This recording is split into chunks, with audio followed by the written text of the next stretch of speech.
મિત્રો તો સ્વાગત છે આપ સૌનું મારી ચેનલ પર।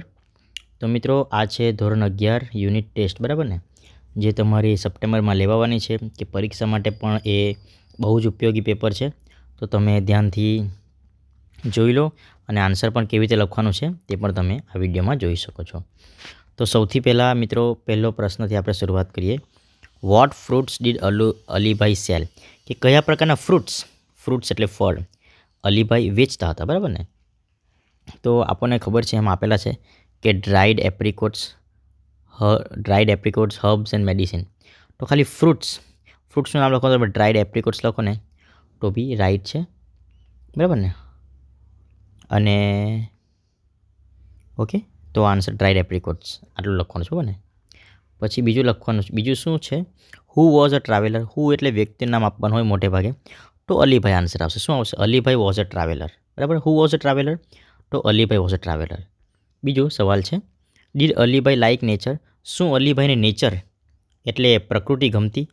ડીડથી પ્રશ્ન પૂછે તો શું અલીભાઈને પ્રકૃતિ ગમતી? ડીડ અલીભાઈ લાઇક નેચર, તો યસ આન્સર આવશે yes Alibhai like to observe nature, બરાબર ને। તેના માટે તો આટલો ડિસ્ટન્સ સુધી ચાલીને જતો। ઓકે, બીજું આપણે જોઈએ કે અહીંયા સવાલ છે, what did Alibhai collect during his travels. જ્યારે ટ્રાવેલ માટે જાય છે ત્યારે કઈ કઈ વસ્તુ કલેક્ટ કરે છે? તો આપણે જોવાનું છે Alibhai had collected dried apricots herbs and medicines, બરાબર, and precious stones during his travel, બરાબર ને। આ પ્રમાણે આપણે આન્સર લખવાનું છે। ઓકે, આગળ વધીએ। Which leg did she lose. She એટલે અરુણિમા સિન્હા। અરુણિમા સિન્હાનો કયો પગ, બરાબર, લૂઝ એટલે એ ગુમાવે છે, તો લેફ્ટ લેગ આન્સર આવશે। તો આન્સર કેવી રીતે લખવાનું મિત્રો? She lost her left leg. નહીં તો તમે એવી રીતે પણ લખી શકો, Arunima Sinha lost her left leg. આવી રીતે આપણે લખવાનું હોય છે। Where was her artificial leg fitted. કઈ સ્થળે? તો at All India Institute of Medical Science, Delhi. તો આન્સર આપણે એવી રીતે લખી શકીએ, her artificial leg was fitted at All India Institute of Medical Science. Okay, અહીંયા how old was Arunima when the accident happen. જ્યારે એક્સિડન્ટ થયું ત્યારે હાઉ ઓલ્ડ વોઝ અરુણિમા, અરુણિમાની ઉંમર કેટલી હતી? હાઉ ઓલ્ડ વોઝ અરુણિમા, તો અરુણિમાની ઉંમર કેટલી હતી? તો આન્સર આવશે 24, બરાબર। How old was Arunima when the accident happen, તો અરુણિમા વોઝ 24 યર્સ, કે 24 વર્ષની હતી, બરાબર। Who was Arunima Sinha. અરુણિમા સિન્હા કોણ હતી? મિત્રો જ્યારે પણ હુથી પ્રશ્ન પૂછાય તો એનો મિનિંગ થાય છે કોણ, બરાબર। તો અરુણિમા સિન્હા કોણ હતી? તો આન્સર આપણે આપવાનો છે Arunima Sinha was a national level volleyball player. Arunima Sinha was a national level volleyball player, બરાબર। આપણે આગળ જઈએ।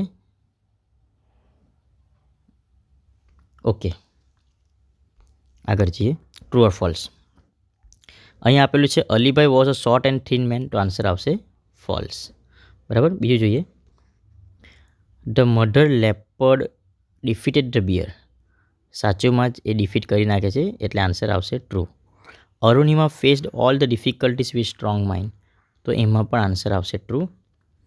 Arunima was a second amputee, તો મિત્રો આમાં આન્સર ફોલ્સ આવશે, because Arunima Sinha was the first amputee, બરાબર ને। એ પ્રમાણે આપણે જોઈએ,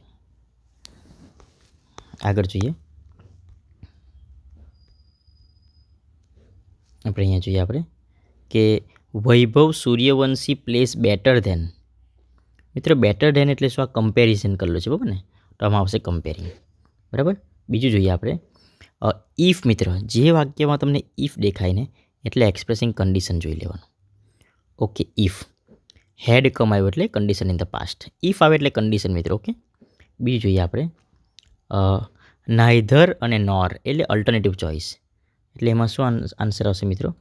નાઇધર નોર એટલે આવશે અલ્ટરનેટિવ ચોઇસ, બરાબર।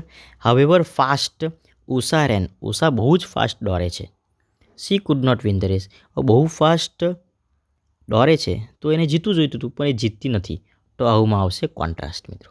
શું આવશે મિત્રો? કોન્ટ્રાસ્ટ। ઓકે, આગળ જોઈએ નિયરેસ્ટ મિનિંગ।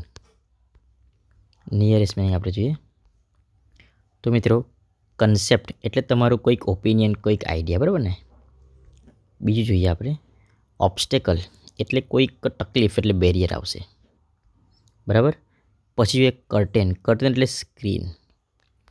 ઓકે મિત્રો, પ્રેક્ટિકલ જે છે એનો જવાબ તમે મને કમેન્ટ બોક્સમાં લખીને મોકલાવો. પ્રેક્ટિકલ એટલે શું આવશે, બરાબર. ડુ એઝ ડાયરેક્ટેડ આપણે જોઈ લઈએ મિત્રો. આ ડુ એઝ ડાયરેક્ટેડ શું છે? તો the delicious meal was prepared. તો the chef prepared a delicious meal. તો a delicious meal was prepared by the chef. થઈ ગયું. બીજો વાક્ય આપણે કરીએ. He use fresh vegetables. Okay okay જોઈ લઈએ આપણે. He use fresh vegetables and spices. તો fresh vegetable and spices were used by him, બરાબર. બીજું છે the kitchen staff served the meal to the guest. The meal was સર્વડ to the guest by the kitchen staff. Okay